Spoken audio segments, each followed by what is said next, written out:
Hello friends, welcome to our channel. Today we will learn Ohm's law. So guys, Ohm's law हमें relation provide करता है between voltage, resistance और current के बीच में. So देखिए, जैसा कि डेफिनेशन लिखा हुआ है, Ohm's law states that current flowing through a circuit conductor is directly proportional to the potential difference across the end of conductor. That is, I means current is directly proportional to V, that is potential difference.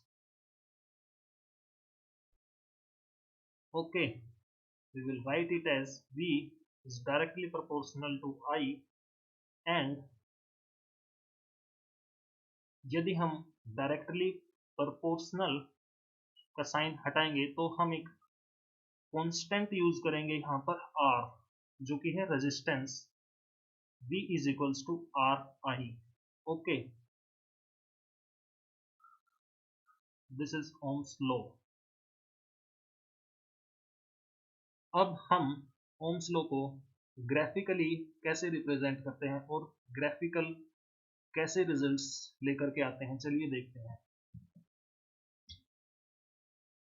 So guys, यहाँ पर ये graph बना हुआ है. जैसा कि Ohm's law हमें बताता है कि current flowing through a conductor is directly proportional to the voltage across it.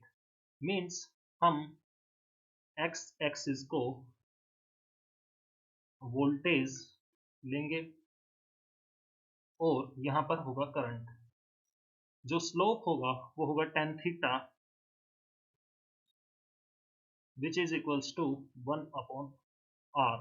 Okay, चलिए अब देखते हैं कि कैसे हम इस ग्राफ से ओम्स लॉ का रिजल्ट प्राप्त कर सकते हैं. जो स्लोप है ये 1/r होगा tan थीटा.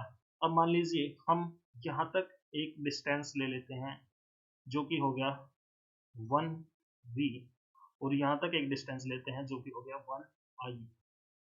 अब इसे कैलकुलेट करने के लिए हम लिखेंगे tan थीटा, जो कि होता है परपेंडिकुलर अपॉन बेस. सो यहाँ पर परपेंडिकुलर क्या है, I मीन्स यहाँ पर एंगल थीटा है. सो परपेंडिकुलर क्या हुआ हमारे पास I, एंड बेस क्या हुआ हमारे पास V, that is 1i and 1v. Okay, so अब हम जानते हैं tan थीटा को हम लिखेंगे स्लोप जो है 1/r is equals to I upon V, that is V is equals to IR. So ये जो है ओम्स लॉ का ग्राफिकल रिप्रेजेंटेशन है. ओके, चलिए अब आगे बढ़ते हैं.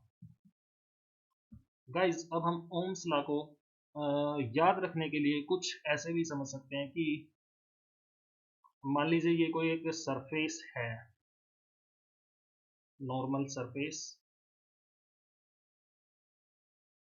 ये सरफेस है,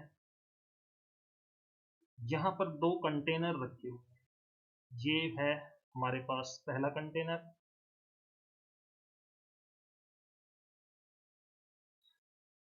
और कुछ हाइट पर मान लीजिए h हाइट है हमारे पास.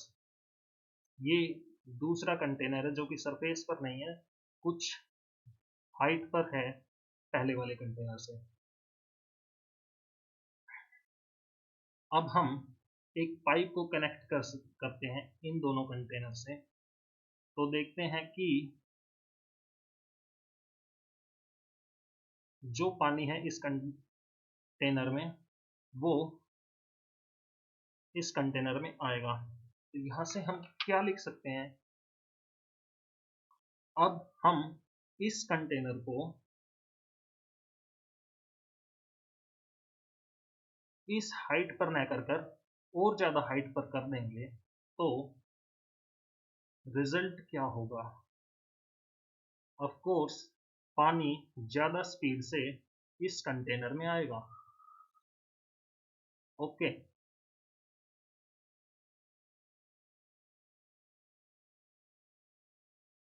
इस कंटेनर में पानी यहां से ज्यादा स्पीड में आएगा।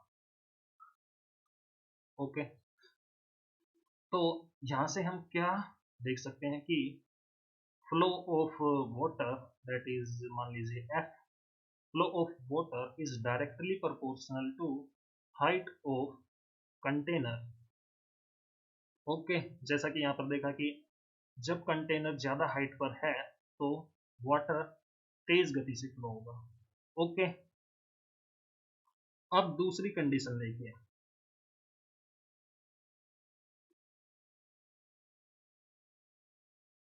अब सेकंड कंडीशन क्या होगी हमारे पास, यदि हम ये जो पाइप है इसको पतला कर दें या फिर इसको खींच दें या फिर पतला कर दें तो क्या होगा कि वाटर फ्लो जो है वो कम हो जाएगा। ओके, सो इससे सेकंड कंडीशन से हमारे पास क्या रिजल्ट होगा कि flow of water is inversely proportional to 1 upon thickness. कम करेंगे तो उसे हम थिकनेस लेते हैं टी, टी से रिप्रेजेंट कर रहे हैं हम थिकनेस को। ओके, सो ये हमने रिजल्ट्स निकाले इस एग्जाम्पल के बेसिस पर।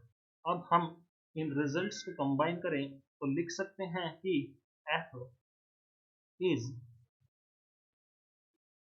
directly proportional to height of container and inversely proportional to thickness of the pipe. Okay, ये हम समझ गए। तो इसी के बेसिस पर हम लिख सकते हैं कि Ohm's law, that is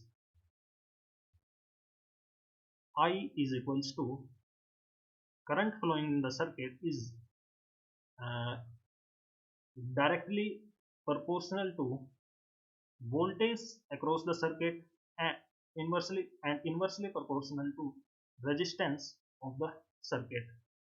okay, so हमने ओम्स लॉ के द्वारा रेजिस्टेंस, वोल्टेज और करंट को रिलेट किया। सो ये है हम Ohm's law.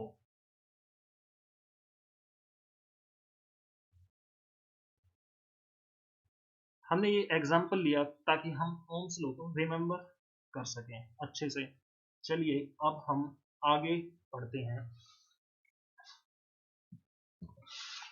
Limitations of Ohm's law. Ohm's law की कुछ लिमिटेशंस हैं, जैसे कि टेम्परेचर्स और दूसरी फिजिकल कंडीशन कांस्टेंट होनी चाहिए तभी ओम्स लॉ वर्क करेगा। ओके, अब ऐसे ही दूसरी कंडीशन है non linear devices such as transistor and thyristors, transistors like semiconductors,